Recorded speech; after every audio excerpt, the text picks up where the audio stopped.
true delight does your love withhold. And in every season we are satisfied for just one reason: Christ was crucified.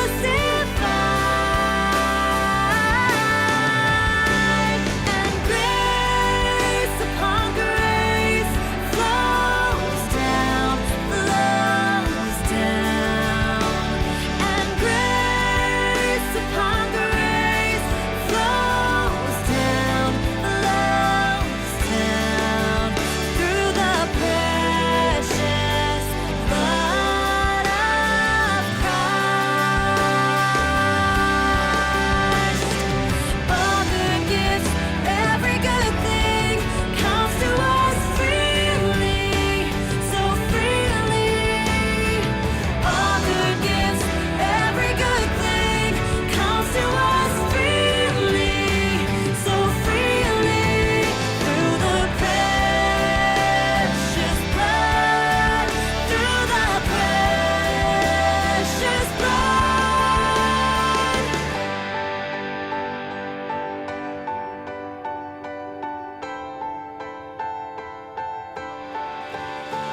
And grace upon grace flows down.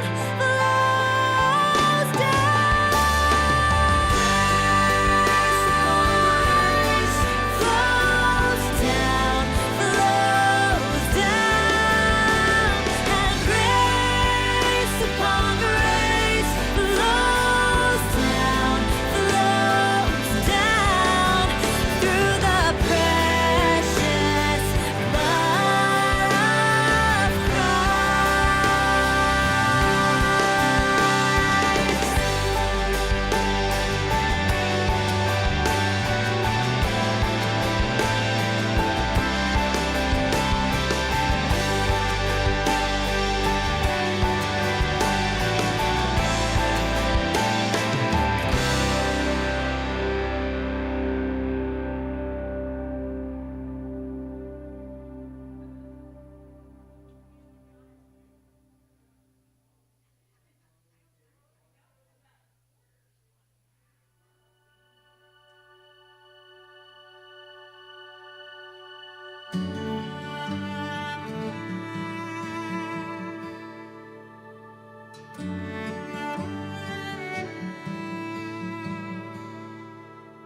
It is not death to die, to leave this weary road and join the saints who dwell on high, who found their home with God. It is not death to close the eyes long dimmed by tears, and wake in joy before your throne, delivered from my fears. Oh Jesus, conquering the grave, your precious blood has power to save. Those who trust in you will in your mercy find that it is not death to die.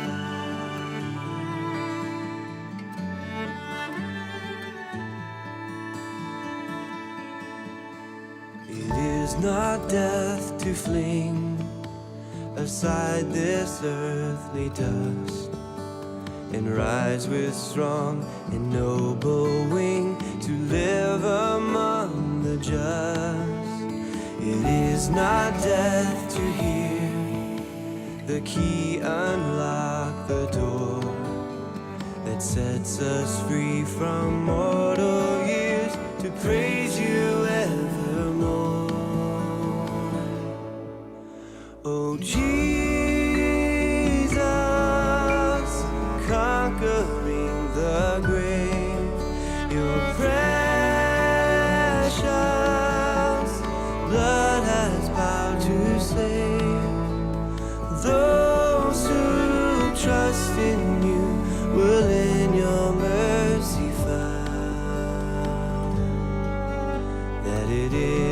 is not death to die.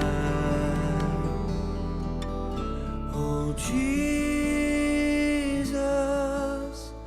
conquering the grave, your precious blood has vowed to save those who trust in you, will in your mercy find.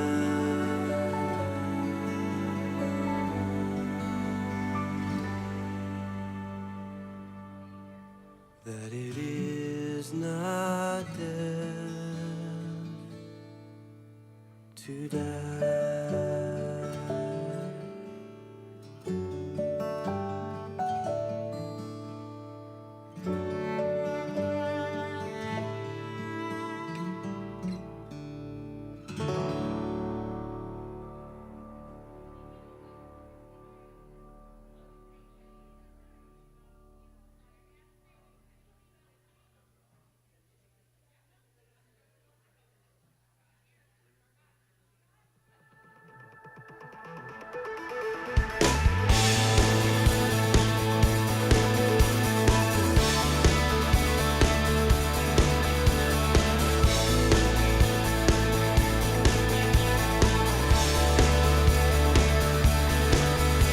Great you are, your greatness none can fathom, upholding all by your almighty word.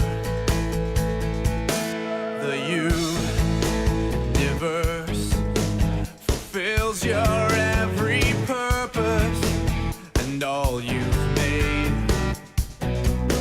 will bring you praise, oh God.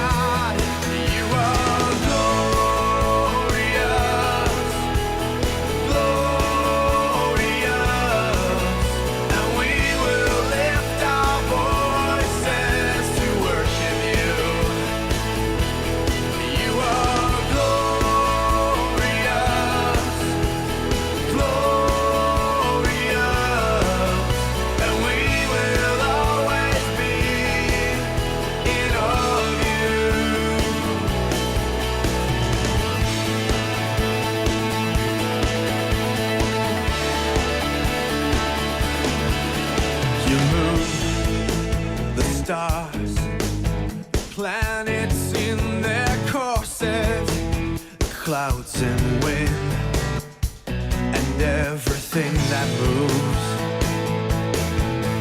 You hold my life, you take my joys and sorrows and cause them all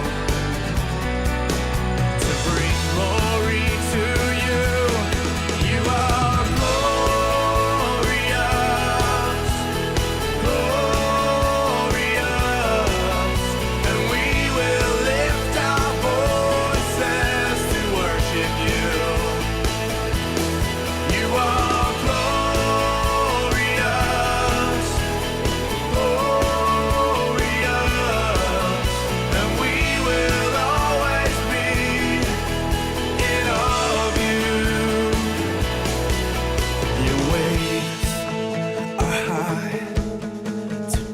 for man to fathom, but you are good, and this will be my theme. You sent your son to live and die for sinners, so I will trust and hope in you, my King. You are glorious, glory.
morning, Nittany Bible Church. It's just a pleasure to be back with you all as we just prepare this morning just to worship. So just ask, if you haven't done so yet, you'd start making your way into the auditorium, you'd find a place to be seated, and then you would just stand to your feet and join us as we sing.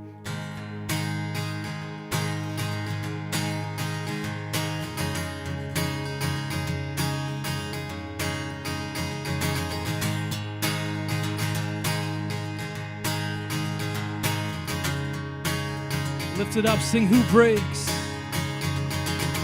Who breaks the power of sin and darkness? Whose love is mighty and so much stronger? The King of glory, the King above all kings. Who shakes the whole earth with holy thunder? Who leaves us breathless in awe and wonder? The King of glory, the King above all kings. This is amazing grace. This is unfailing love. That you would take my place, that you would bear my cross. You laid down your life, that I would be set free. Oh, Jesus, I sing for all that you've done for me. Who brings our chaos back into order? Who makes the orphan a son and daughter? The King of glory, the King of glory, who rules the nations with truth and justice, shines like the sun in all of its brilliance. The King of glory, the King above all kings. This is amazing grace. This is unfailing love. That you would take my place, that you would bear my cross. You laid down your life, that I would be set free. Oh, Jesus, I sing for all that you've done for me. We'll sing this out, sing worthy. And worthy is the Lamb who was slain. And worthy is the King who conquered the grave. And worthy is the Lamb who was slain. And worthy is the King who conquered the grave. And we sing, worthy is the Lamb who was slain. And worthy is the King who conquers the grave. Worthy is the Lamb who was slain. Worthy, worthy, worthy. Oh, this is amazing grace. This is unfailing love. That you would take my place, that you would bear my cross. You laid down your life, that I would be set free. Oh, Jesus, I sing for all that you've done for me. Oh, Jesus, I sing for all that you've done for me.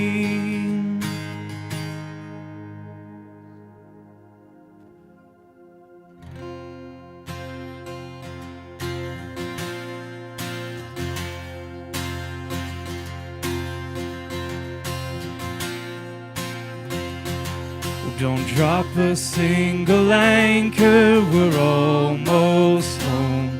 Through every toil and danger, we're almost home. How many pilgrim saints have before us gone. No stopping now, we're almost home. The promised land is calling, we're almost home. And not a tear shall fall, then we're almost home. Make ready now your souls for that kingdom come. No turning back, we're almost home. We're almost home. We're almost home. So press on toward that blessed shore. Oh, praise the Lord, we're almost home. This journey ours together, we're almost home. One to that great forever, we're almost home. What song anew we'll sing round that happy throne? Come faint of heart, we're almost home. We're almost home. We're almost home.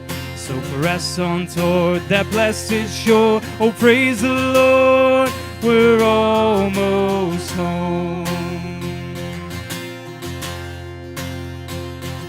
This life is just a vapor, we're almost home. And that sun is setting yonder, we're almost home. Take courage, for this darkness shall break to dawn. Oh, lift your eyes, we're almost home. We're almost home. We're almost home. So press on toward that blessed shore. Oh, praise the Lord, we're almost home. Almost and almost home. We're almost home. So press on toward that blessed shore. Oh, praise the Lord, we're almost home.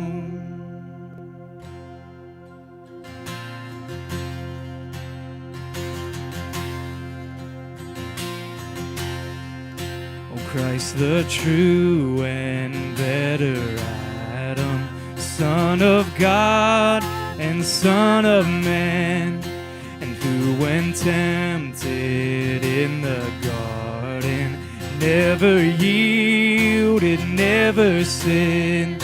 And he who makes the many righteous brings us back to life again.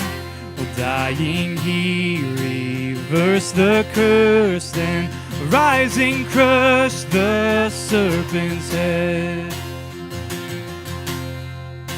Oh, Christ the true and better Isaac, humbled son of sacrifice, and who would climb the fearful mountain there to offer up his life, and laid with faith upon the altar Father's joy and only Son. Their salvation was provided. Oh, what full and boundless love. And amen, amen, from beginning to end. In Christ the story is the glory. Hallelujah, amen. In Christ the true and better Moses, called to lead a people home, and standing bold to earthly powers, God's great glory to be known.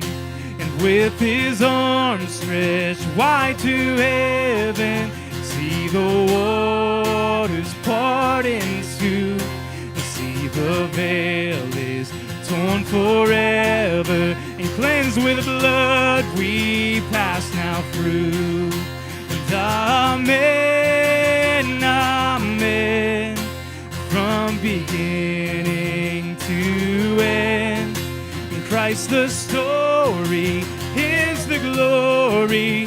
Hallelujah, amen. In Christ the true and better David, lowly shepherd, mighty king, and he the champion in the battle, where, O death, is now thy sting. And in our place he bled and conquered, crown him Lord of majesty, and he shall be the throne forever.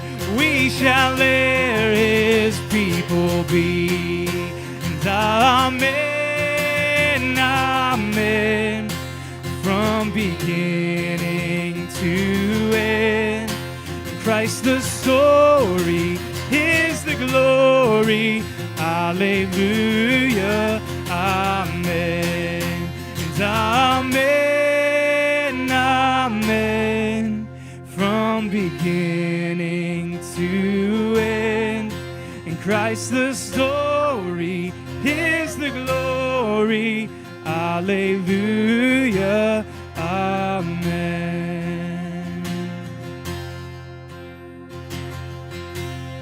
Let's pray. Dear Heavenly Father, God, we just thank you for this morning. And God, we just thank you, as always. God, I know I say it a lot, but we mean it. For the time that we can just set apart at the beginning of the service. God, to just lift high your name. God, as this song says, God, that you've been in everything from beginning to end, before, God, before eternity, during eternity, God. You are always evident in our lives and Scripture, God. You've always been. And Father, we just thank you, and I just ask as we continue with our service, God, as we just open up your word, that you would just make that known, God, that you would show yourself through every page of Scripture. God, you'd speak to our heart, God, and that we would leave here more and more in the image of your Son, Jesus. It's in Jesus' mighty name that we pray. Amen. Before you're seated this morning, please take the next few moments and greet those around you.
True delight does your love withhold, and in every season we are satisfied for just one reason: Christ was crucified, and grace upon grace flows down,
Well, good morning, everyone, and welcome to Nittany Bible Church. If you could please make your way back to your seats, we'll continue with this morning's service. For those of you joining us on the live stream this morning, we are aware that we are experiencing video issues, so you can only hear my voice right now.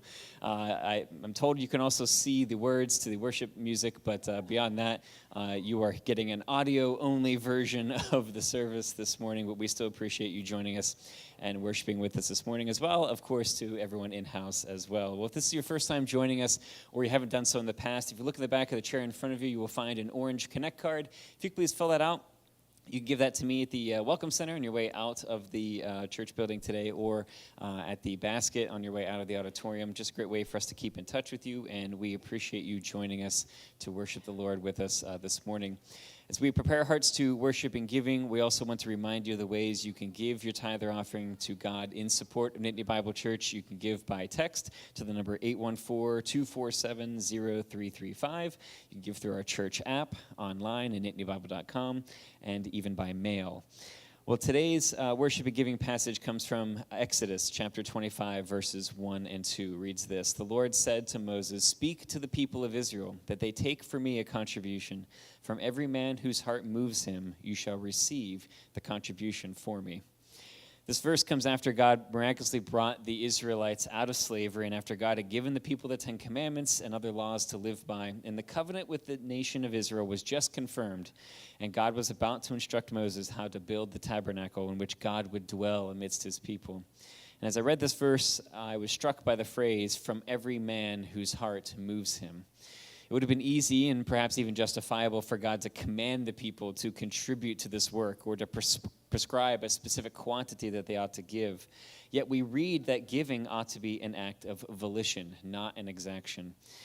God desired the people to give to God as their hearts moved them to give. And this reminds me of something Paul would write many years later in a verse that we've focused so much of this time on, 2 Corinthians 9, verse 7. It says, "Each one must give as he has decided in his heart, not reluctantly or under compulsion, for God loves a cheerful giver." And we read once again this theme of giving willingly to the Lord. And while these verses speak of giving from the heart, they also speak of how giving is not just for a few, but for all. Back from Exodus, it says, "From every man whose heart moves him." So I want to borrow a quote from Bible commentator Matthew Henry. He says, "We should ask not only what must we do, but what may we do for God." As we're about to worship the Lord this morning in giving, may we all take time to pray, consider what we may do to give willingly to the Lord from our hearts. I'll have the ushers come forward, and we'll pray for this morning's offering.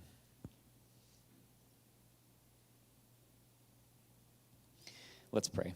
Heavenly Father, we thank you for this morning and this time to gather to worship you, whether we're gathered here in person or online. We thank you for the countless blessings in our lives that you have provided. And Lord, we acknowledge that everything comes from you. As we prepare to give our tithes and offerings this morning, may we give as we have decided in our hearts, willingly and cheerfully to you. And may we continue to ask you what we may do for you, and may we have the courage and the faith to follow through with what you lead us to do. Please open our hearts and minds to the words you will bring through your word this morning, and please bless these tithes and offerings that are given today. In Jesus' name we pray. Amen.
Well, it is at this time that I would like to go ahead and dismiss all the children downstairs for Children's Church. That is all children birth through grade 5.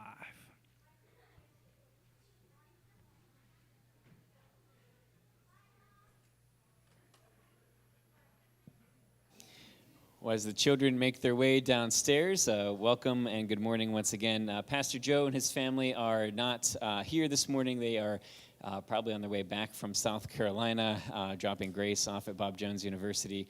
So he and his family wish they were here this morning, but they are there with Grace this weekend. So we have some announcements we want to keep you in mind of, and the first thing is this Thursday. So we have our Trail Life Open House coming up this Thursday at 6:15. Whether you are a family that is new to Trail Life or already a part of our troop, or you just want to learn more about what Trail Life is, we encourage you to come on out. It is for boys ages 5 through 18. It's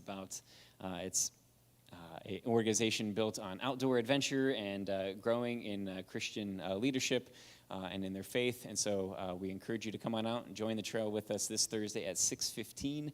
We'll run until about 7:30. And if you want to learn more, you can see me or Jeff Stein. Raise your hand, Jeff. He's our troop master. And we'll get you plugged in. Also on our announcements, we have upcoming on Saturday, September 10th, our sportsman dinner. Brandon Baker will be here to speak at that. That will be help to benefit the missions team and the missionaries that it supports. So if you have any questions about that, you can please reach out to any member of the missions team or Pastor Joe. And I believe finally the day after will be, yes, our kickoff Sunday. So that will be on Sunday, September 11th. We encourage you to come. We'll have some more details coming out as far as food and such, but we will have Brandon Baker as well, I believe, will be speaking at Kickoff Sunday. We'll have a sort of tailgate of sorts outside, weather permitting, after the service. We'll have some football, in theory, on in the auditorium afterwards. And really just a way to kick off and celebrate what God is doing and will do through the various ministries in Nittany Bible Church this upcoming year. So I encourage you to come out and celebrate with us on September 11th. All right. Oh, we have one more announcement. On Sunday, September 18th, so the following week, we will be having a baby shower for Sam Woomer. All ladies of the church, youth group age and above, so that's grades 6 through 12, and of course, any adults and women as well are invited to attend and shower Sam with love as they eagerly expect the birth of their baby in October, right? Yeah, coming up in October, so that's exciting. All right. I believe that's all the announcements we have, yes. So as we turn our attention to worship and prayer, this is the start of school for many. I know the State College School District starts this week. Many college students will be starting this week, and I know other schools will be starting either this week or next, likely, or perhaps even the following week after Labor Day. So we're going to pray for the various teachers and students and all involved in the schools upcoming here for their school year, and that they would be firm in their faith as they head off to school. So let's go ahead and pray this morning. Heavenly Father, we praise you for this opportunity to gather together today to worship you freely. Lord, we thank you for just the encouragement of having fellow brothers and sisters in Christ here to lift high your name, to open up your word and hear from it, Lord. And Lord, we ask that you would teach us what you want us to learn, that we would respond in the way you want us to respond, that we would trust you with our lives and live lives worthy of the calling that we've received. Lord, we thank you also that you desire us to lift our requests to you, and we do that this morning. We pray, as we prayed last week, to be with the students who will start college this week. Please continue to give them the courage to live for you, to stand firm in their faith in a likely different environment from where they are used to being. They could be far away from home, perhaps, and away from their typical church family and the friends and support group and family that they are typically around. Lord, we just pray that you would strengthen them when they are tempted, that they would get involved in biblical community so they may continue to grow in their faith and serve you while in college. We also pray for the many students who will either enter schools or homeschools this fall. May you help Christian students and teachers to stand firm in their faith, to be unashamed of the gospel, to live freely and confidently for you. To be filled with peace as they enter the classrooms and to represent you well wherever they go. Please surround them, too, with encouraging peers who will encourage them in their faith and to growing in their relationship with you. And please cause them also to be diligent in their studies, to work as unto you and not unto men. We thank you again for this opportunity to lift our requests to you and pray for our teachers and students and schools and homeschools and co-ops and families this fall. It's in your Son's name we pray. Amen. All right, at this time, we'll be introducing our speaker for today. In fact, I'm going to introduce Ben Thomas from our missions team, who will introduce today's speaker.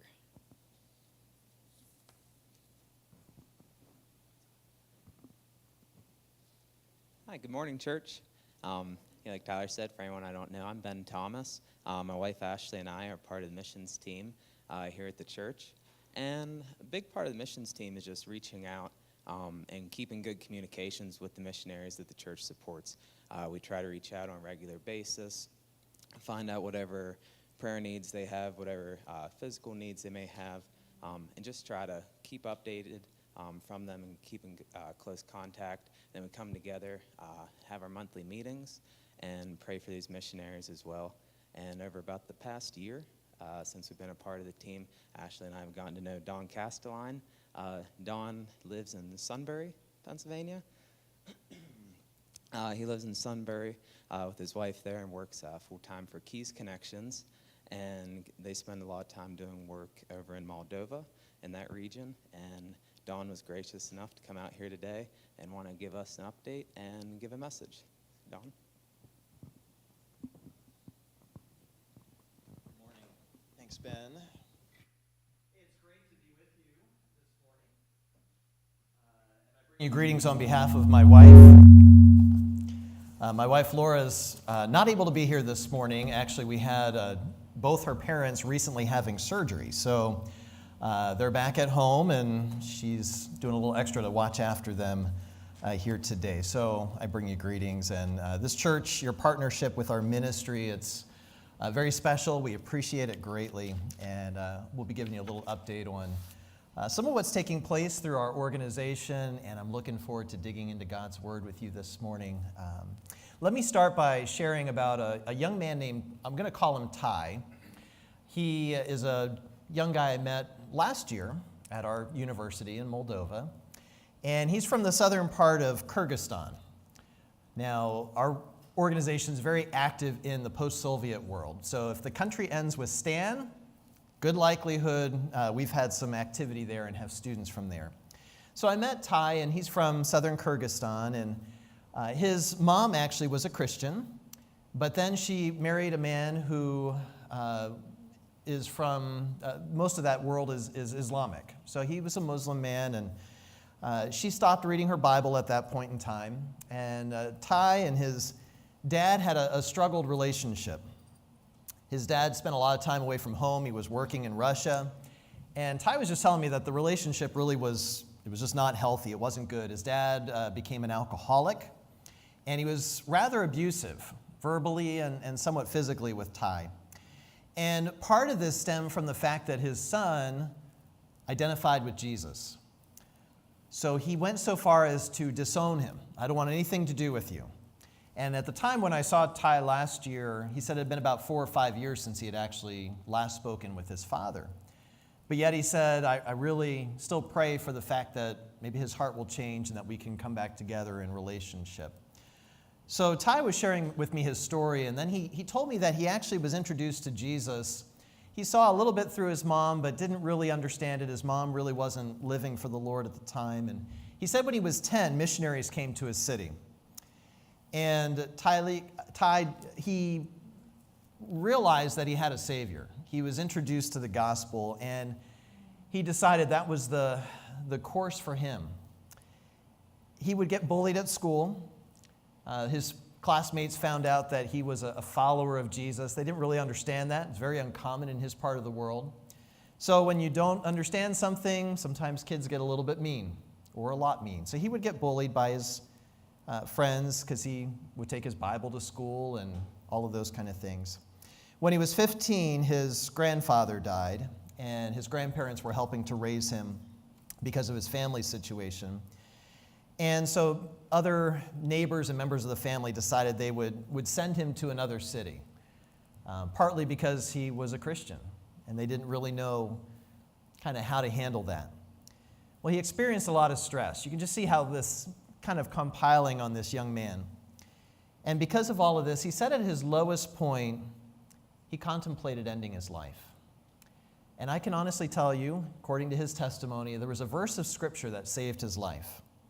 One morning, he went into a garage. He had a rope. He had this plan of how he was going to end his life. But then he remembered the verse, Isaiah 41:10. It says, "So do not fear, for I am with you. Do not be dismayed, for I am your God. I will strengthen you and help you. I will uphold you." Well, Ty remembered those words. He had learned that. And he said it was at that point in time he really had it wash over him that God was always with him, even when life was a struggle. He learned about a university in Moldova when he was in early high school, and he's been excited to study at our program.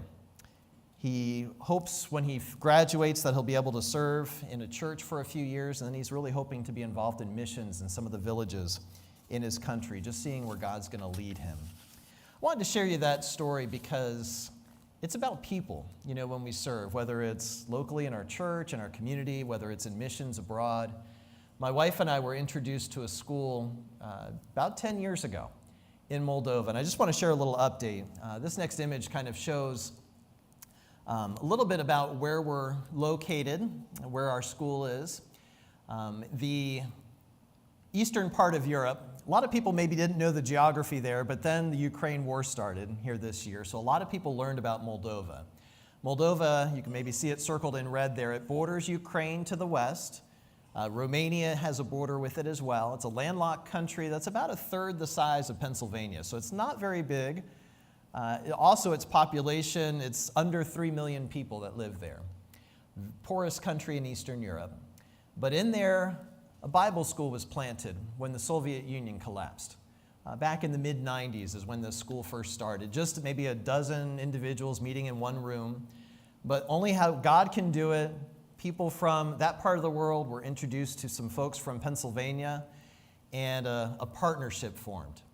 And since then, this school now has approximately 175 students on campus, many of them from Moldova, but our organization is working hard to send students from Central Asia to study in Moldova. Ty, the young man I just mentioned his story, is from Central Asia. So very poor part of the world, but we were able to have a scholarship available for him so he could study in Moldova. Despite the war, we've had classes that continued. I was at graduation. You can see they have the caps and gowns and toss them just like we do here in the States. So we had 41 graduates this past June.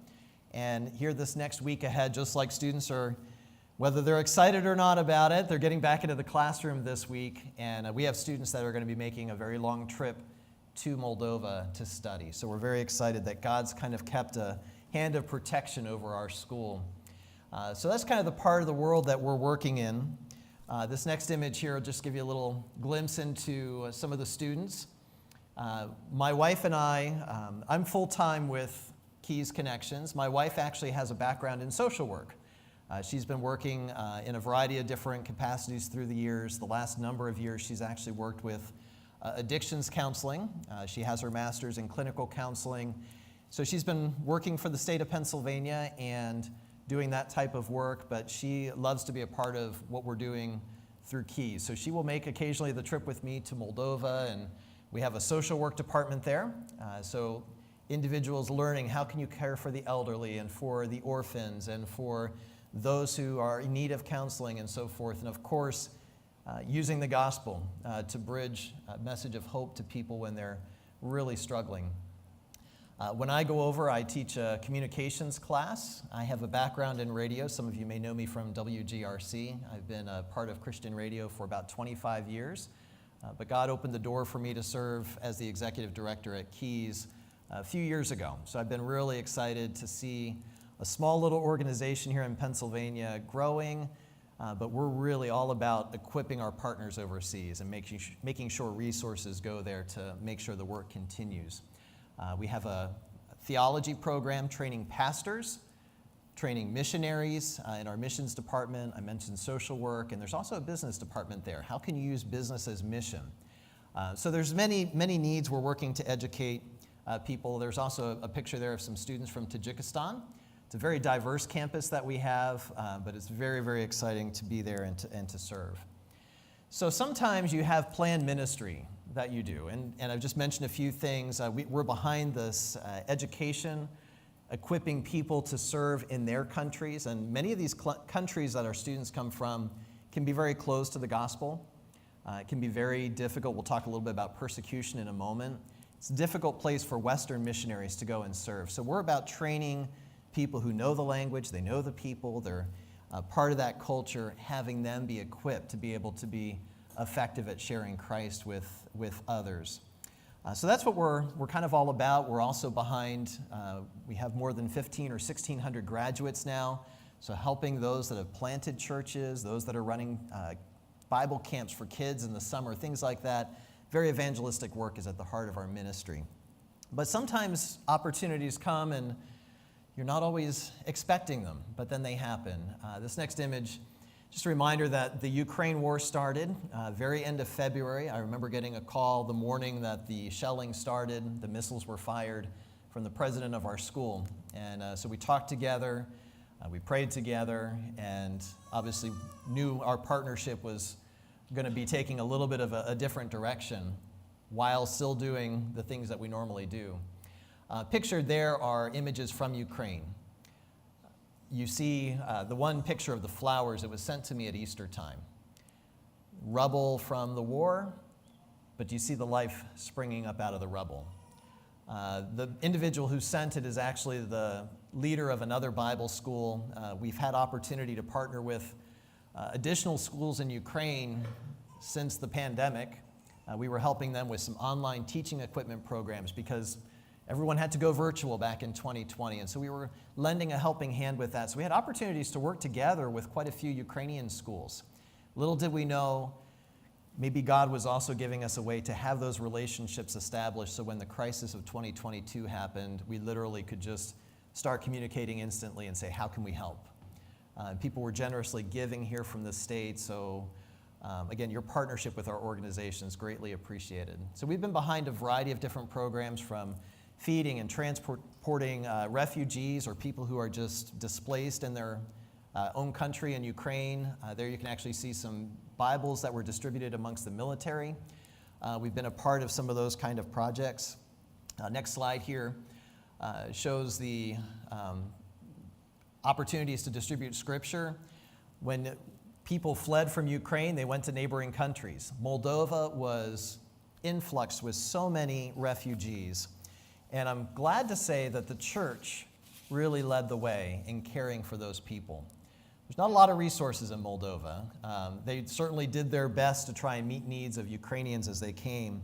Here's what one of the Bible leaders said from Ukraine. He said, during the first 10 days of the Russian invasion, 70% of the refugees which entered Moldova were received by the Moldovan churches and the University of Divine Grace, which is the school we partner with. He says, thank you, Moldova and University. We know that many Ukrainian refugees met Jesus in your love, care, and the attitude of dignity. Thank you.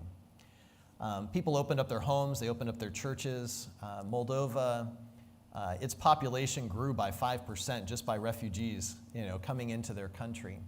Some people, they cared for them for just a few days. The journey out of Ukraine was extremely difficult. For others, they stayed a few weeks or a few months. So we've been behind our partners, helping with that. When I was in Moldova in June, I think the number was at about 1,300 refugees that our ministry had served. And then you can add several thousand more through some of the churches that we partnered with as well. So just an opportunity to extend love and the gospel received by many people in their moment of crisis. And so it's been a blessing, but it's also tragic. We definitely know the horror of war, and we're getting firsthand reports of that from Ukraine. You see there pictured a Bible camp on that last slide there that was actually held at a camp program that we have in Moldova. We have our main university, but then we have a beautiful camp. Looks a lot like Pennsylvania. Moldova has a very similar climate. very rich farm country, that kind of thing. It's very poor, but we have about 20-acre camp location. When it's at filled capacity, it can hold 400 youth at one time, so literally thousands of kids get a camp experience through the summer. And at the beginning of the summer, there was a special camp held for Ukrainian kids, and they were so appreciative. There was about 60 or 70 of them at this camp. I had an opportunity to meet with some of the families when I went in June, and they're just so grateful for folks from the West, from Europe, that are helping during their time of crisis.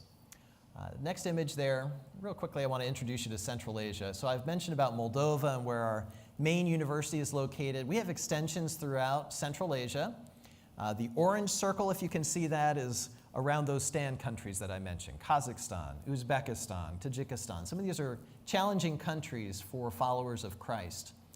Many of our students come from there. Typically on campus, we might have about 80 or 90 students from those locations, and we have some satellite schools in Central Asia. Very recently, in fact, Ben and Ashley were kind enough to pick me up on my return trip from Tajikistan. That's circled in red there. It borders Afghanistan, and it's part of Central Asia. I'm giving you a big geography lesson here to start this morning. But Ben and Ashley were kind enough to pick me up at Dulles Airport when I got back. I'm not sure how good my company was. I think I was pretty good the first maybe hour and a half, or 2 hours, but that last hour, I think they probably, I don't know if I snored, but 20 hours of travel, you kind of hit a wall at some point. So I was grateful for their willingness to transport me back home. So I was in Tajikistan and meeting with our partners. Next slide here. We worked with some of the church leadership there, and many of our students are being mentored by older pastors. It's a real delight to see the body of Christ serving together. But there are real challenges in some of these parts of the world. The government will often persecute the Christian church. Again, most of this world is Islamic. Christians, probably 1% maybe. And so oftentimes churches might be fined. I met with one pastor that had been fined multiple times, and actually after I left, I got word that he was fined again and told he couldn't meet with the dozen or 15 people that he met with on Sundays. So he told them, let's meet in my apartment next Sunday. He said, we can't stop sharing the love of Christ and sharing the gospel with people. But it's a challenge. So sometimes we've heard stories, and it happens often, of imprisonment and other things that can take place. Persecution also comes from the community. You heard about a young man who felt he was bullied in a lot of different ways. Some individuals lose their jobs, find out that you're Christian, and one student told me about their mom was a teacher, and suddenly she wasn't welcomed back into the school. The dad did contract work, and suddenly all of his jobs dried up. No one wanted to hire him to be part of it. So that can be a real challenge. You start to count the cost so deeply to follow Christ. But sometimes it's inspirational to stop and think about what people are willing to sacrifice in order to have their relationship with the Lord. I've heard many stories of how that pressure kind of happens, but I think sometimes one of the greatest pressures happens in the family. There are moments when people are disowned from their parents and from their families because they've taken the step to follow Christ. One young lady from Central Asia, she was the first in her family to come to Christ. She's a very soft-spoken young lady, but then I realized just how powerful her witness for Christ is and how her love for people is. She was introduced to Christ through a friend. They went to an event together, and she found out about Jesus, and she said, I was really worried that my family was going to cast me out. She said, I'm thankful that they didn't, but they just continually were pressuring her to return to the family faith. And so she said, I'm just going to keep loving them and just keep trying to be an ambassador for truth and for Christ. And that's what she did. Several people from her family have now come to Jesus by seeing her faithful witness. And she was a part of our missions program. She's actually one of the students that just graduated in June, and I'm so excited for her. And she just got married, and that couple is going to be a very, very special couple in ministry in Central Asia. But it can be very difficult, this pressure on the family, from the community, and from the government oftentimes. This is the reality for many believers in different parts of the world. So that's where our organization is serving. But I'm glad to hear about new life that takes place. Some of my favorite pictures I get from some of our students are pictures of baptisms that happen in different settings. And it's just beautiful to see people coming to Christ despite those circumstances. Finally, this last image here, we mentioned about the Ukraine refugee crisis. In Central Asia, we rewind to 2021. It feels like so long ago, but of course the collapse of Afghanistan. There was many refugees who fled. Tajikistan, it borders Afghanistan. So we had opportunities to meet with some of the Afghan refugees who are living there. In fact, that's a very Central Asian style looking meal. You learn to sit on the floor for 2 hours at a time, and it's just a delightful fellowship, though. One of the Afghan refugees who's actually been in that country for about 10 years shared with us a story. His brother was actually murdered by the Taliban because he had a New Testament in his pocket. The family had been targeted for some time, and they were looking for an excuse. And he and his family fled, and they don't have much, but they have Christ, and that's always enough. So we had a good time of fellowship with them, and we're actually working still today doing work through our partners there, serving refugees. It's a very challenging situation in that part of the world, but I'm glad to say there's some Afghan discipleship groups and even the startings of some small churches partnering together with some of the churches in Tajikistan and other parts of Central Asia. So just keep praying that the gospel will continue to take hold and take root, and God really is doing some amazing things despite the challenges that are happening there. So thank you so much again for supporting the work that I'm doing through Keys. Again, I'm involved in projects and raising awareness here in the States, and I travel at least 2 or 3 times a year for short trips, and it's just a delightful opportunity to be able to serve. So thank you for your church's partnership in that, and we're available to you in any ways that we can be. And so I'm excited also here this morning that I can share from God's word with you. We're going to be in 1 Peter chapter 5. And maybe as you're preparing to look at that passage with me this morning, I want to ask a question. Do you enjoy swimming? Okay, this was a pretty good summer for swimming. I mean, hot, humid. So if you had a pool, maybe you were the most popular ones on your street, and others just showing up. Can we use your pool? Maybe. But for me, swimming, I like to go to the ocean. I like to kind of body surf and do different things. And most of the time, my swimming, though, is just kind of like floating. Occasionally taking a few strokes here and there, but I kind of like relaxing in the water. Never was one who could really get swimming for a while. But I want to tell you about someone who was a very accomplished swimmer. Her name's Florence Chadwick. She was born in California in 1918. And she started open water swimming when she was just at the age of 10. Now, I know most of the youth have left here, but I do see some younger faces. And open water swimming, of course, that can be very, very strenuous. You're in, where there's a current, so you might be fighting against the current and going through the waves. It's not as simple as just going through a nice, calm, tranquil pool. So that's how Florence learned how to swim. She became the first woman to swim the English Channel in both directions. Each time she set a record. This was in the 1950s when she was in her 30s. One of those swims was just over 13 hours, and the other swim going the opposite way against the current was about 16 hours. Can you imagine swimming 13, 14, 15 hours? I think I'm done after about 13 or 14 minutes, easily probably. But Florence, thrived at this. Well, in 1952, she decided to take on another challenge. She wanted to swim 26 miles. It was a span from a little island called Catalina off the coast of California to swim to the California coast. And you know what? As great as Florence was, she failed. Now, if I were to ask you, why do you think Florence failed at that particular swim? And there's a picture of Florence coming out of the water. But Florence wasn't done in by the cold water. Maybe you would guess, maybe it was muscle cramps that stopped her. Nope, it wasn't that either. Well, there's sharks in those waters, right? Yeah, it wasn't sharks, it wasn't jellyfish, it wasn't any of those things.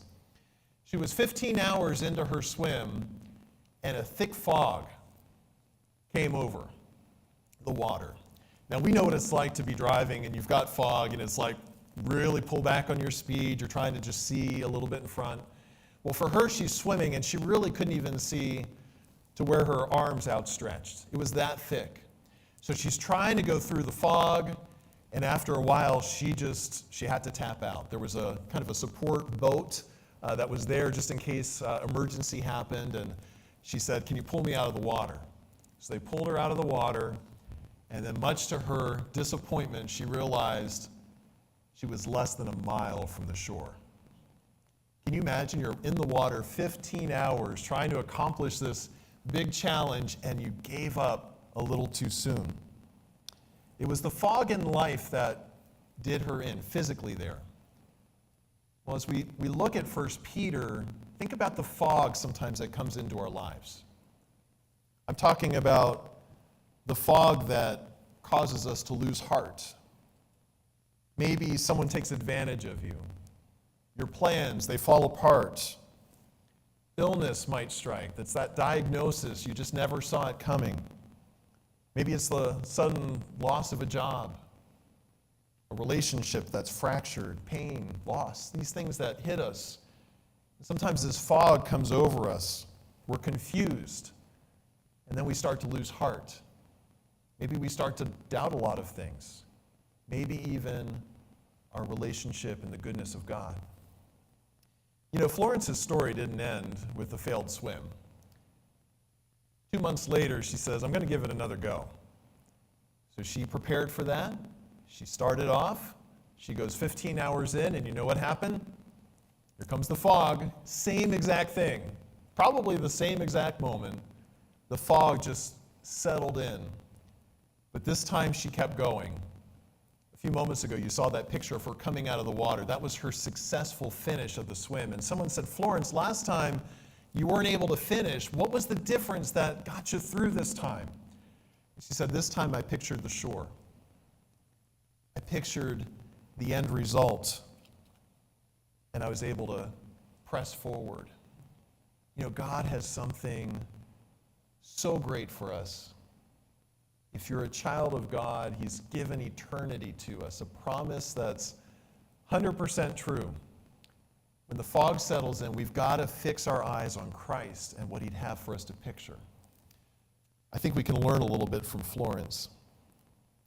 As we look at 1 Peter chapter 5, we're going to look at what Peter had for the early church, and probably moments when they kind of felt this fog settling in and it was uncertain. You know, Christ wasn't there physically with them at this point in time. There's a lot of pressure on the early church. We won't take time to look at the first 4 chapters, but I just want to give you a real quick sense of what Peter is taking the reader through in this book of 1 Peter. And it's a very short book, so maybe make that your little mission this week. Just read through 1 Peter and see this context of what we're going to look at this morning in chapter 5. But in the first chapter, Peter opens with a word of encouragement. He's reminding the people, God's made you new. He's given us a living hope through Jesus.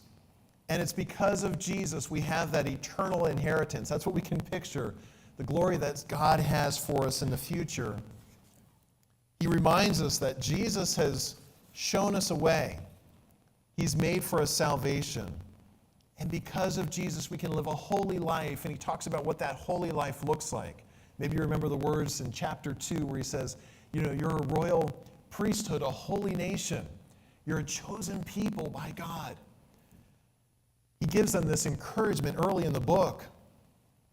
He then also reminds the people what it looks like to follow after Christ. He gets very practical with it. He starts to address things like authority that's in place.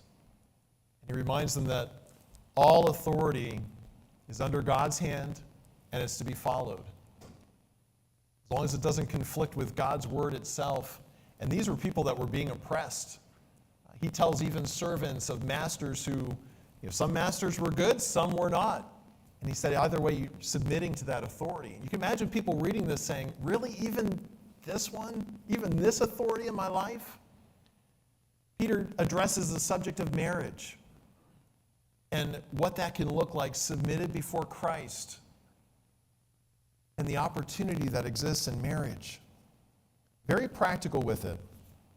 He then also talks about the matter of suffering. And I know I opened up with just some thoughts about what suffering looks like at times today. And of course, suffering has existed since the very beginning of the church. We're told in Scripture to expect it.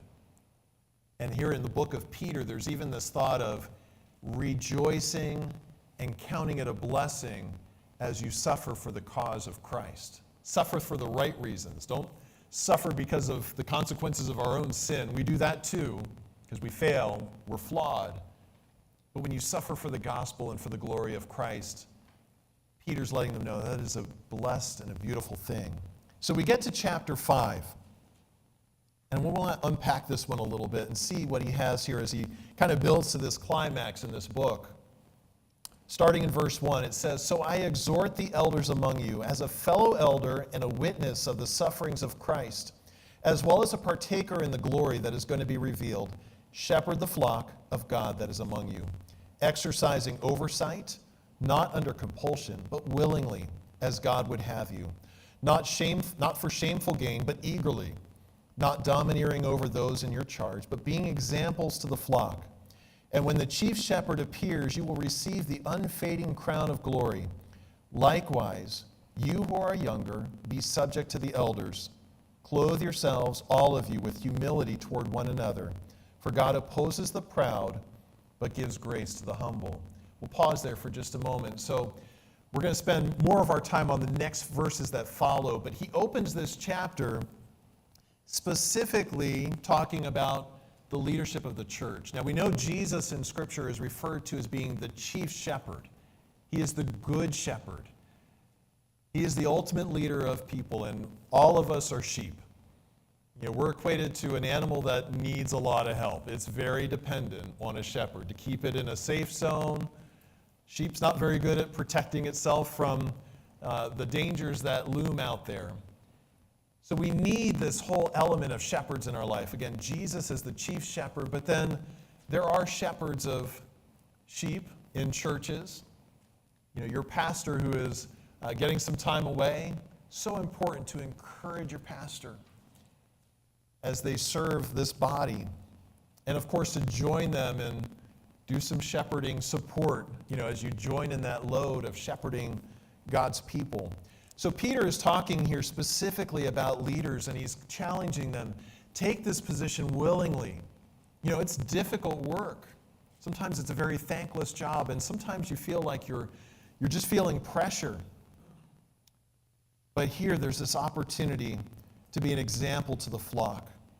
And he gives them the encouragement that the chief shepherd will appear and he'll receive a crown of glory. So there's this element of encouragement for those who are shepherding. And I just want to challenge you and encourage you as the church to stand alongside and encourage the leaders that are in place and join them in leading. And I know many of you do that, and praise God for the work that you're doing.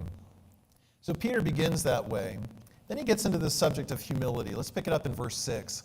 "Humble yourselves, therefore, under the mighty hand of God, so that at the proper time he may exalt you, casting all of your anxieties on him because he cares for you. Be sober-minded, be watchful. Your adversary, the devil, prowls around like a roaring lion, seeking someone to devour. Resist him, firm in your faith, knowing that the same kinds of suffering are being experienced by your brotherhood throughout the world. And after you have suffered a little while, the God of all grace, who has called you to his eternal glory in Christ, will himself restore, confirm, strengthen, and establish you. To him be the dominion forever and ever. Amen." We're going to look at 4 things here as it comes to having a faith that perseveres. And here we have in verses 6 through 11 this opening thought about casting our anxieties onto the Lord. I want to start with that. He brings up this whole subject of anxiety, and I recently heard an interview, it was actually in secular media, with a psychologist who said that anxiety is the #1 mental health diagnosis. That's probably not a big surprise to you. It feels like that subject comes up time and time again, fear and anxiety. And the psychologist said that when anxiety takes hold, it can be a slippery slope. The next step, oftentimes is depression. And then depression oftentimes can lead to addiction. And then he said ultimately sometimes addiction can lead to suicide. Ages 12 through 17, they said suicide is the number 2 cause of death in the U.S. And he said at the heart of that, the reason is someone feels like they have no hope. And it started with anxiety that settles in. You know, God's our creator. He knows us so well. Peter here is highlighting that, you know, we're not intended to carry the burdens of anxiety, but instead we have this opportunity to cast them to the Lord. Now, what does this casting look like? Now, I have the last name Castelline. I'm not a fisherman, but sometimes people are like, oh, cast a line, like fishing, right? So when we cast a line, what do we typically do? We cast it out, and then we reel it back in, don't we? Hoping there's a fish on the other end. Well, that's oftentimes what we do probably with our anxiety, is we'll cast it out there, Lord, I know you need to have this, and then doesn't it feel like maybe 20 minutes later, that weight, it's just right back on our shoulders again? That's not what Peter's talking about. That's not the kind of casting that's supposed to happen.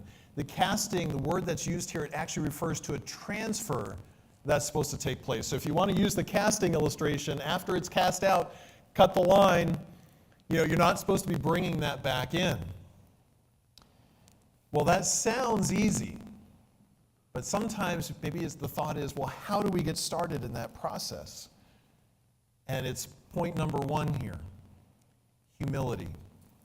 Here, this verse 6 and 7, it's tied together. Verse 7, we're told to cast our anxieties on him because he cares for you. Well, it's all part of the thought that starts in verse 6, which says, humble yourselves, therefore, under the mighty hand of God, so at the proper time he may exalt you, casting all your anxieties on him. This is one thought that moves through. There's a tie between humility and casting our anxieties on the Lord. Being humble, someone once said it should be like getting dressed in the morning. We got to put that on every day. You know, pride can kind of slip in on us. Sometimes it's sneaky that way. We don't even realize it, but we start to think we're self-sufficient. We can do it on our own. And you know, someone pointed out with anxiety, typically the things we get anxious about are the things we find out we can't control. You see, there's a lot of things maybe we can do and we feel like I said, self-sufficient.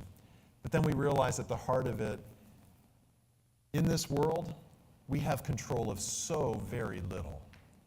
But you know what? It's our Lord God who has control over everything. He's the one that can provide when that fog settles in our lives. Taking on humility is a good place to start. As we are humble, it should move our hearts to a place of worship. Kyle Idleman, in one of his books, he said, we often tell God about our anxiety, and that's not a bad thing. If you feel anxious or fearful about something, pray to God about it. But he asks this question, he says, how often do we tell our anxieties, the things that we're anxious about our God?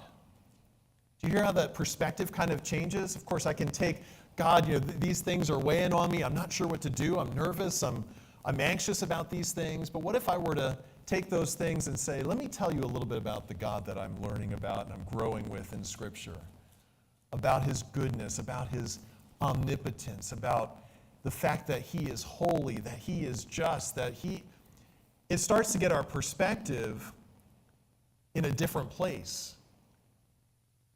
God is there always for his people. He's faithful.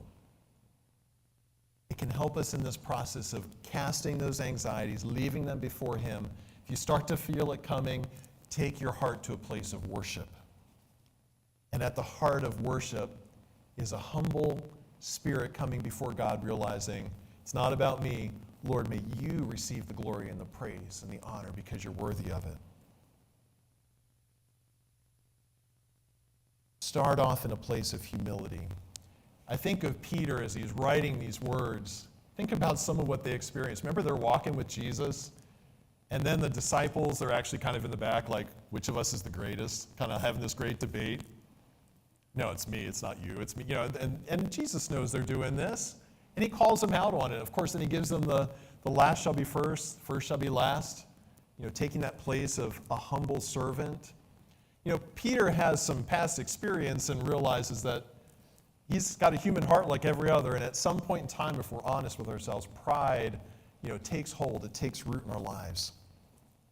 Let's take a place of humility, acknowledging the Lord God. So first off, be humble. Secondly, in verse 8, have an engaged mind. It says, be sober-minded, be watchful. There's a lot of places in life and in Scripture that we're told to be alert. We're given repeated examples about that, especially when suffering, persecution, or that fog starts to settle in. We've got to be alert. We've got to be watchful. It requires time in God's Word. You know, what are we putting into our life? What kind of music are we listening to? What kind of friendships, the people that we're really like pouring into one another? I trust you have healthy ones. Sometimes we go to the people that we just know they're going to tell us what we want to hear. You know, maybe just building into our own pity party for ourselves and, oh yeah, you know, kind of just jumping on and takes us in the wrong direction. Maybe what we need is that friend that's going to say, well, let's get in and see what God's Word has to say, or let's pray about this. You know, we need to have an engaged mind. And I want to give you a quick story about the power of God's Word as we have an engaged mind. I mentioned to you part of the world in Central Asia where it's very difficult for followers of Christ. And when I say difficult, I just mean it's, you know, you're definitely feeling like you're out there alone at times. So the fellowships that form, you know, it's pretty powerful to be part of a church and have that kind of support. When I was over in Thanksgiving time in Central Asia, we were able to lend a helping hand to one of our graduates who was putting a book project together. And in his country, he said a lot of people don't read lengthy passages. So having a full print Bible, sometimes they feel defeated before they even get started on it. So what they put together was a picture book. And there was a publisher they kind of worked with and another group to kind of get this into their language. And it's basically 50 stories of Scripture. Takes you from the very beginning in creation, walks you through the Old Testament stories into the New Testament, and you encounter Christ. And it's these pictures with detailed enough captions that you're really getting the heart of Scripture. And so he said, I want to distribute this in the villages for people who, you know, have never held God's Word before. So we worked on a project with them. They were able to distribute about 800 copies, I think, on their first print run. And he was so excited, he sent me this story. He says, I want you to know that working together can lead to greater results than one person in the field. I want to tell you about a transformation of a family. They live in a village where women have no rights. They can't really speak their thoughts. He said, unfortunately, this is very common in some of the villages. And the husband went down this path. He said he constantly was humiliating his wife and beating her. But he said, we talked about God and how God can do a miracle in life and how he can change things. They got a little bit interested in what was being discussed. Of course, they gave them one of the Bibles. And after giving him a book, he said a miracle takes place. After about 3 weeks, the man he gave this Bible to, or this book, he calls him and he says, I need you to come. I want to come and I want you to have you talk with me. So this is about a 100-mile drive out into this one village location, and some of these roads are quite mountainous, rocky. Sometimes it takes like an hour to go 5 miles on a few of these roads. So he made this journey to go spend time. He said, we chatted from midnight till 3 in the morning. He said, my brain was just overwhelmed by the information that we were discussing. And then the man said, I have to apologize to my wife. I was humiliating and beating her, and my children saw it, and it wasn't good. He went to go talk to his wife, and then at 4 o'clock in the morning, they woke this man up who's telling me the story. He had gone to bed. They woke him up. He heard this wife crying in the hallway. So he said, I got up and left my room, and she looked at me and she said, what have you done to my husband? What has happened to him? I don't know what kind of God you're telling him about, but I want to accept that Lord too. So we recited a prayer of repentance together, and the husband said, from now on, I'm not going to call you hey or hey woman, but instead I'm going to call you dear wife. He said, as the Apostle Paul said, faith comes from hearing, and hearing from the Word of God. Folks, God's Word transforms lives. There's a picture of a man who his heart, his life did a 180, and that trickle-through effect in his family. And I'm sure that family is going to have a huge impact on others who see the difference in their life. We have to have an engaged mind, and it starts with being in God's Word. That is what transforms as God communicates to us, and His Spirit works to us through His Word.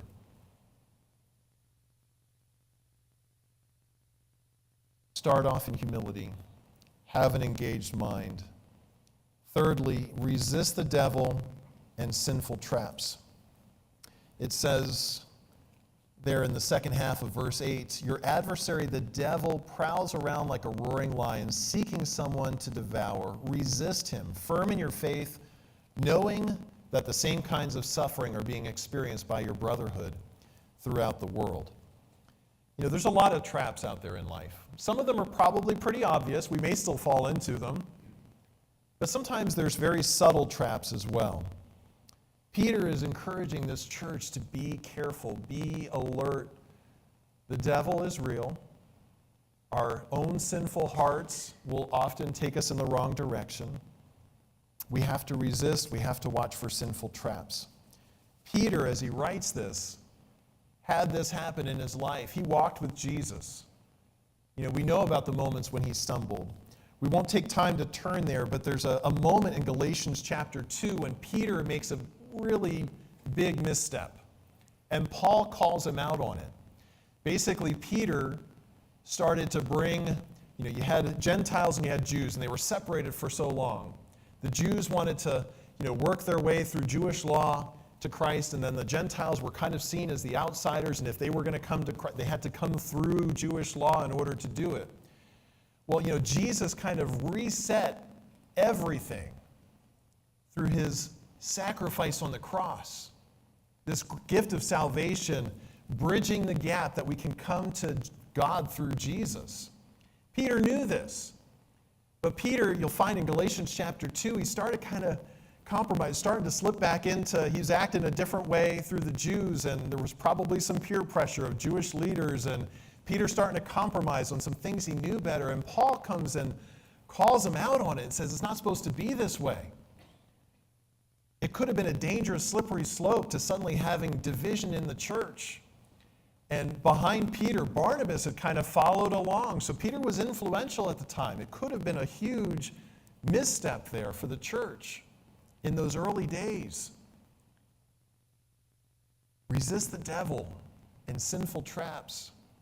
Sometimes, again, it's obvious, well, that's a sinful choice. But maybe sometimes we just start to compromise in a small way, and we feel, well, maybe it's just for peace, and this will be better, and we'll just kind of go this way with it because I don't want to have a conflict, or maybe we have the right intentions, but it's the wrong thing. Praise God that Paul engaged Peter over that, and that they had peace out of that. And Peter got himself on the right track and was humble to make the correction that needed to happen. See the progression here? Starting off in humility, having an engaged mind. Watch out for sinful traps, resisting the devil. Maybe some of those traps in life might be moments when you're feeling insufficient. You're discouraged because the progress is slow. Maybe it's indifference that hits your life. I kind of ask myself that question at times. Do I have a moment when I'm just not concerned for the lost the way I should be? Or I don't care about this as much as I used to? Watch for those things. Church, we need to encourage each other. That's part of the reason of gathering together. I do enjoy bike riding. Most of the time when I do road riding and bike riding, I'm typically by myself, just because it might happen on a Saturday morning. I have a little time, I'll go out on a ride. But one of my favorite times to ride is when I have others who are with me. There's a couple of guys, sometimes we'll get together and get out and take on a bike ride. And one of the things you do when you're riding in groups, especially if there's traffic, sometimes you'll get single file, and you kind of benefit from the guy in front who's kind of breaking the the breeze so you can kind of get behind him and you pedal a little stronger, but you can't always see very far in front of you. So the guy that's in the front needs to say, watch out, here's a pothole. Look out. I was on one ride not too long ago, and there was a long snake across the road. Well, that can kind of throw you off, when you're riding. You want to call out those dangers to each other. It's kind of what we're supposed to be doing as the church. We have traps all around us. Call them out in love because you want the best for your fellow rider. Sometimes it's just that word of encouragement. I was on a cross-state ride back in 2019, and I was with guys that are much stronger at riding than I am. And so it was day 2. There was a ton of mountains we're climbing. It was a 105-mile day.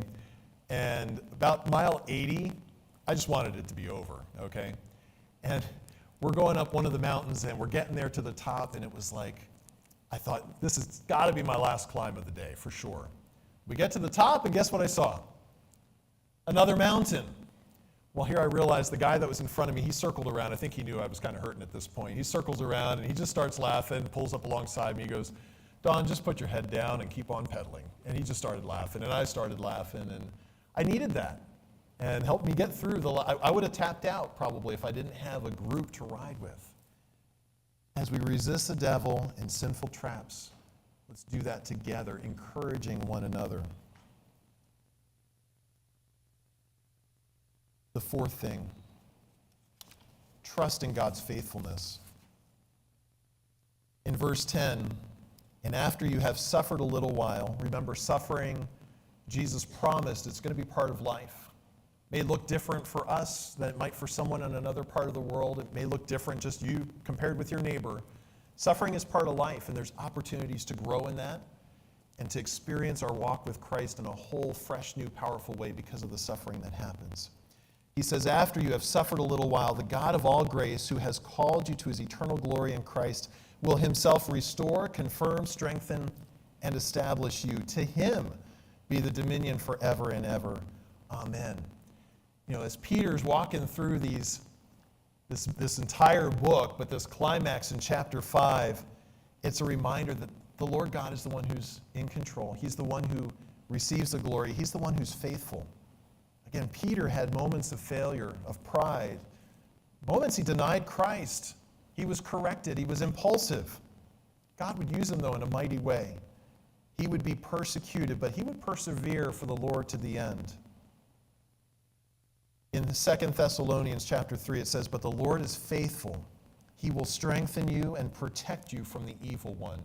There's so many moments God's faithfulness is demonstrated. If you go back in the Old Testament, Israel is repeatedly reminded. You remember when God took us out of Egypt? They would get that reminder time and time again. They suffered, but the powerful reminder of just how big God was so evident through that departure from Egypt and the provision in the wilderness.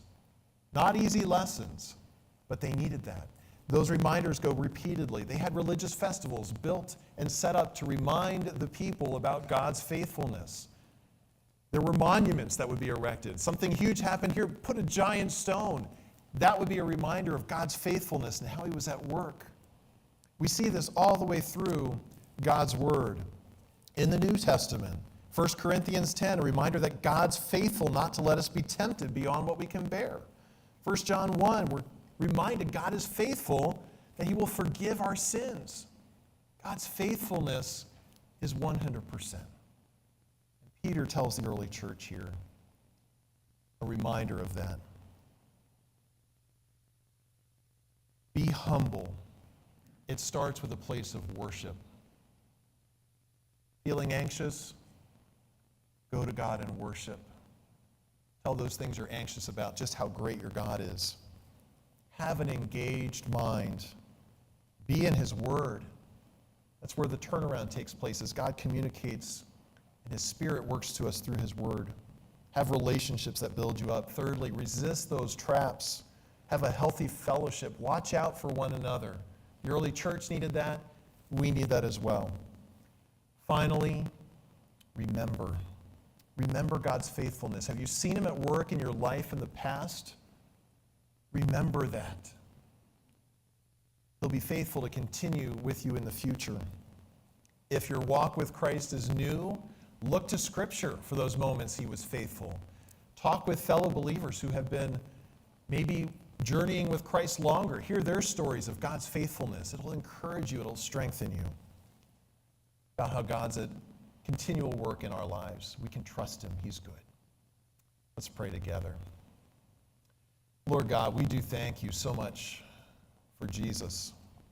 We thank you for this church, this fellowship, for the reminders of your goodness in our lives. We thank you for the work that you're doing overseas in places where people are persecuted very heavily. Lord, we realize that struggles in life, it's part of what you've told us will happen. We thank you that you don't just leave us on our own. You don't just leave us to struggle in the fog, flopping around in the water, unsure of what to do. But Lord, you have given us everything that we need to move through life as we journey with you. We thank you for that. We thank you for this reminder that Peter's giving us,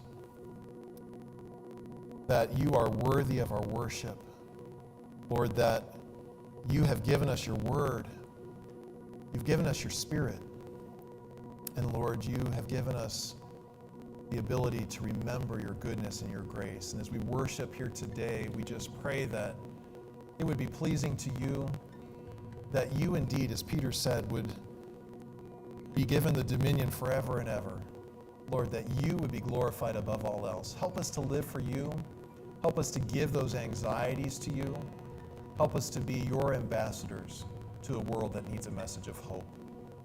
Again, we give you thanks for this day, and we pray it in Jesus' name. Amen. Please stand and sing with us.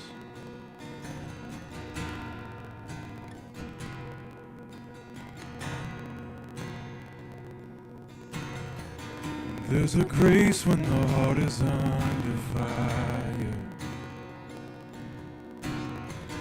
Another way when the walls are closing in.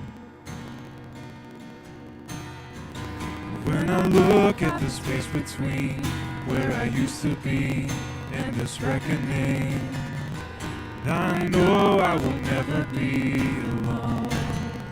There was another in the fire, standing next to me. There was another in the waters, holding back the seas. Should I ever need reminding of how I've been set free, there is a cross that bears a burden, where another died for me. There is another in the fire, singing all my debt. And all my debt left for dead beneath the waters. And I'm no longer a slave to my sin anymore. Should I fall in the space between what remains of me and this reckoning? Either way, I won't bow to the things of this world. No, and I know I will never be alone. There is another in the fire, standing next to me. There is another in the waters, holding back the seas. Should I ever need reminding, will power set me free? There is a grave that holds nobody, and now that power lives in me. There is another in the fire. Oh, there is another in the fire. Oh, and I can see the light in the darkness. As the darkness bows to him, I can hear the roar in the heavens. As the space between wears thin, I can feel the ground shake beneath us. As the prison walls cave in, Nothing stands between us. Nothing stands between us.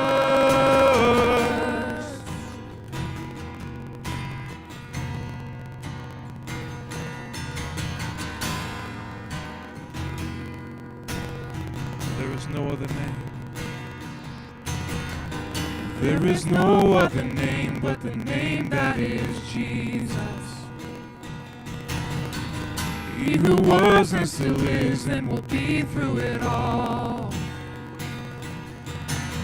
So come what may in the space between all the things unseen and this reckoning. And I know I will never be alone. There'll be another in the fire, standing next to me. There'll be another in the waters. You'll be holding back the seas. Should I ever need reminding how good you've been to me, I'll count the joy come every battle, 'cause I know that's where you'll be. I'll count the joy come every battle, 'cause I know that's where you'll be. Dear Heavenly Father, God, we just thank you so much for your word this morning. God, we thank you that no matter, God, what comes, God, our anxieties, our cares, God, that is, your word says that we cast them on you, God, and then we cut the line. God, that is what that you want, Father, that you are going to burden those for us, God, that we turn to you in prayer and we give them to you, Father. But as we just ask, as we just leave here, God, that we would just pour into those in our community, God, in our family, in our workplace, God, that we would help just share your word with those that we encounter. We ask all this in your mighty name. Amen. Well, at this time, you guys are dismissed. Have a blessed week. Be sure to stop by the booth, the table in the back, just get some information from what Dawn's doing.